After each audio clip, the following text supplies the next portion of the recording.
தமிழக மக்கள் இந்த போஸ்டரில் பாருங்கள்.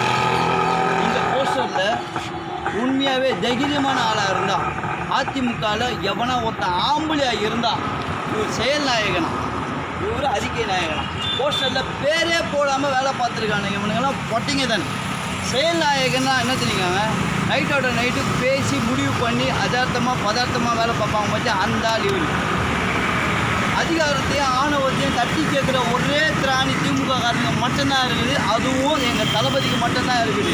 இது அறிக்கை நாயகம் இல்லைங்க. ஒரு ஆளுக்கு அறிக்குது அப்படின்னா உண்மையாகவே இவர் அறிக்கை நாயகம் தான். ஏன்னா மக்களுக்காகவே தட்டி கேட்குற ஒத்த ஆள், கெத்தான ஆள் என் தளபதி தான். ஆனால் இப்போ அடிச்சிருக்க இந்த போஸ்டர் பார்த்தீங்கன்னா தைரியமே இல்லாமல், திராணியே இல்லாமல், பேரே போடாமல், இன்றைக்கி ஆம்பளையே இல்லைடா அப்படின்னு சொல்கிற அளவுக்கு இவனுங்க இந்த வேலை பார்த்துருக்காங்க. அப்படின்னா தயவுசெய்து யோசிச்சு பாருங்கள்.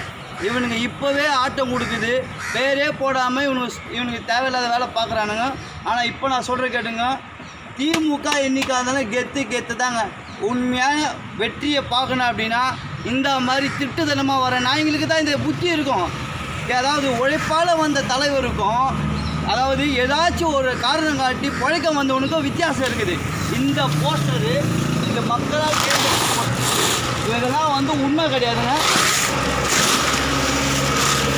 இனி வர காலங்களில் நேராக மோதிரா பார்க்கலாம். எலெக்ஷனில் நின்று கிட்ட காட்டலாம் பார்க்கலாம். நீ உண்மையாகவே உன் முகத்தை காட்டி மக்கள்கிட்ட நின்று ஜெயிச்சு காட்டலாம் பார்க்கலாம். தளபதி கிட்ட, உழைப்பால் வந்த தளபதி கிட்ட இனி மக்கள் செல்வா கூட நீங்கள் நடக்கிற ஒரு வேலையும் உங்களுக்கு குத்துற மாதிரி தான்டா இருக்கும். ஏன்னா உங்கள் தலைமையிலே நீங்களே 2 தலைமை இல்லை, எத்தனை தலைமை வந்தாலும் ஒத்தால நின்று கெத்தா ஜெயிக்கிற ஒரே கில்லாடி என் தளபதி தான்டா. போடா.